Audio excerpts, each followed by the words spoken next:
For 9 days now, the EU Solar team and 30 Micronesian technicians have been traveling the Pacific Ocean on board the Caroline Voyager. They've taken on an unusual mission: the installation of solar systems on remote islands in the FSM. On the island of Azor, they're building the biggest facility yet.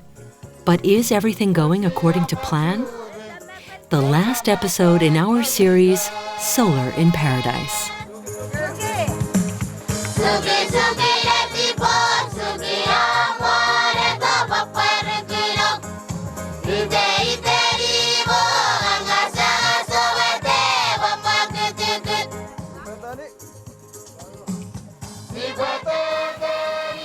Radio operator Pedros pops by to see how everyone's getting on and to find out if he can make a phone call. He wants to call his son on the main island, Yap. It's a historic moment, the first phone call from Azor ever. The satellite system and Karsten's laptop don't disappoint. Hello, Junior. Hello? Hello, yes, Junior. Hi. Ile Pedro, simalini mesor. Yeah. Phone kaya ka laptop ko iwe. The biggest talk of the town or of the island is actually that they can call to Yap and that they can call to the US. And I think that would be a next step, communication centers for all the islands. Of course you need solar energy. We are doing now a mini grid, but in the other islands we do systems for schools and dispensaries. I think that's really good, but without communication, without internet connection, they still are isolated places. Day 3 on Azor.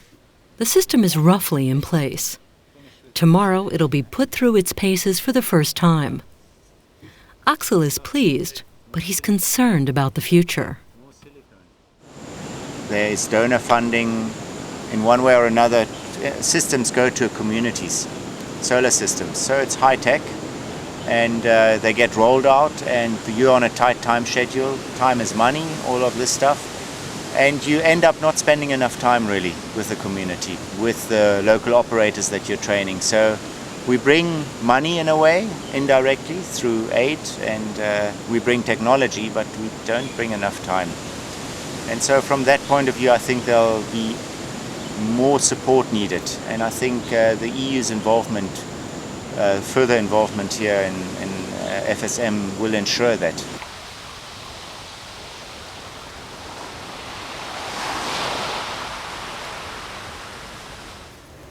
Jos and his team make it back to Azor just in time for the system's first run.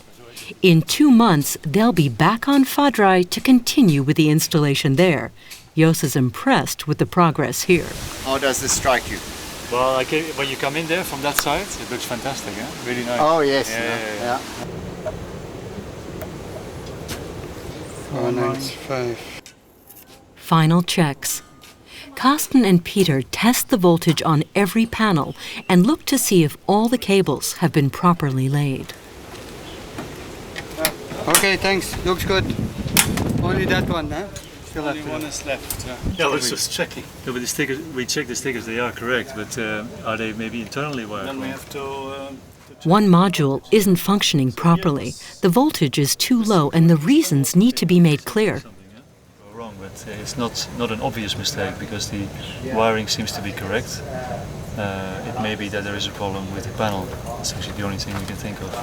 Yeah, it's the wrong way. No, it's the wrong way. The module is incorrectly polarized and needs replacing. The problem will be prime tutelage material for training technicians in the future. The midday sun sets the batteries bubbling. Everything's in place for the trial run. The suspense is palpable. Okay. Okay. Ready? All good? All good. Charles, is the link tight? Yes. We had a little. We should have lights over there now. If we press here. There you go. And now it's on. Oh! Alrighty. One life. Now Vincent is... Let's connect the satellite dish. On. Okay, 220. 220 volts. Albert, say that again? Wow! It's quite something to go to an island and have everybody electrified. It's great. It's 100%, you know. Jerry, everybody come over to this corner here. The lights will go on tonight on Asur for the first time ever. Gotcha. So there's still a lot of work to be done. That's my conclusion. But yeah, so far we've achieved a milestone, for sure. Can we have a few more people behind the panel there? Jos immortalizes the moment for the team. Small details will be perfected over the next few days, but everyone's already quite proud of all they've achieved. I like solar projects that are in remote places where people often don't have any access to electricity yet, because it can really change their lives, and that has been proven again here that it does. So that's very nice to see when you switch on the lights in a dark place, basically. Oh, wow, it's beautiful. It's just, I don't know what to say, but just beautiful. The 16 solar projects realized under the auspices of the 9th European Development Fund are just a beginning for the Federated States of Micronesia. The next round of European Union funding under EDF 10 is already agreed, and by the end of 2012, many more photovoltaic systems will be installed. All this so the Pacific Island nations can declare their independence from fossil fuel imports and use the one thing they have an abundance of, the sun. As conclusion for our program, REP5, I think is a success story, and I really believe it. I think what we are doing, my colleagues in Fiji, the EU, but definitely also the government and the people of the nation, all of them are working shoulder to shoulder and trying to get the best out of these programs, which will help the nation in the next phase, the next century actually. They have to adapt on climate change. We have seawater levels rising. They have a lot of challenges coming up. And this is the first step, I think, for them to be less dependent on the Western world. It's very important that FSM continues to solidify the relationship with the EU.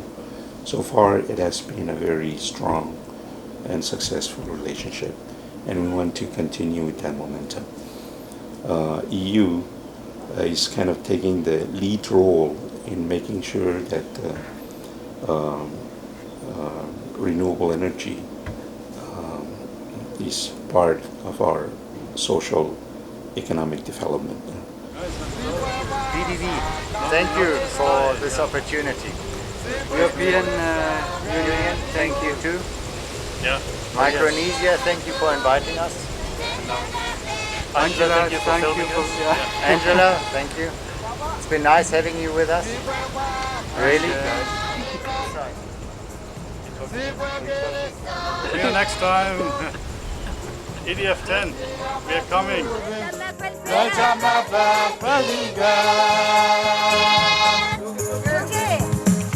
Suge, suge.